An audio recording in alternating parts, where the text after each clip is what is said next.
The man accused of murdering Bredasdorp teenager Anene Booysen goes on trial today. Booysen was found severely beaten and disemboweled at a construction site in Cape Town in February this year.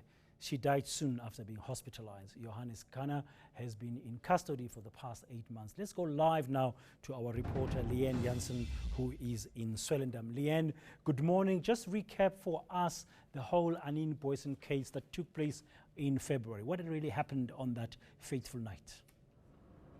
Good morning, Dan. Well, this case shocked the world because it came shortly after the attack on the woman in New Delhi. But what happened in the case of Anene Booysen, she frequented a pub, David's Pub in Bredasdorp in the Western Cape. She was there on the night of February 1st. And once leaving the pub, she was accosted by what was suspected to be a group of men. She was beaten and raped and disemboweled as well. And it's the sheer brutality of this crime that sent shockwaves not only through South Africa, but the rest of the world.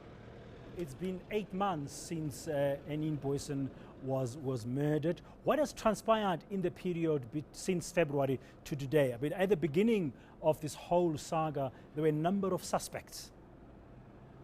Yes, well, over the past 8 months, there have been a couple of court cases in Bredasdorp, at the Bredasdorp Magistrates Court.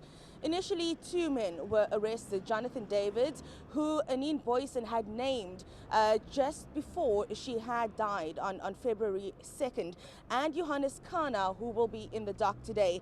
Now, since then, forensic experts and police failed to secure enough evidence against Jonathan Davids to secure a conviction, and he was let off the hook.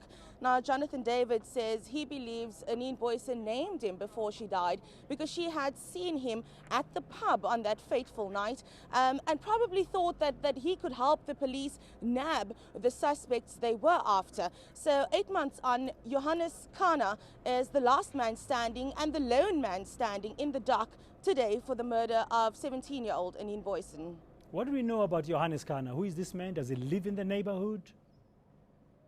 Well, from what I have heard, Johannes Kana is from Bredasdorp, but not from the same area Anene Booysen had stayed. So very little other than that is known about him. His family said he is a really quiet young man, a 21-year-old man, and they still don't believe that he could be suspected of this brutal rape and murder. So we're going to have to see exactly what the NPA presents to the court and just how hard-hitting their evidence will be, and if they'll be able to convince the court that Johannes Kana had in fact committed this crime. Leanne, very briefly, what do we expect to take place in court today? Well, today's the start of the trial. We'll expect the defense and the prosecution to highlight and briefly go over what is expected to be heard from today up until the 1st of November. The trial has been set out until the 1st of November. A list of 52 witnesses has been drawn up, but Prosecutor Maria Marshall has indicated that list could be shortened if Johannes Kana does make certain admissions to court. So we'll have to hear today whether or not he will make those admissions and whether they will indeed be calling fewer than 52 witnesses. Thank you very much. That's eNCA reporter Leanne Jansen. News that moves. eNCA.com.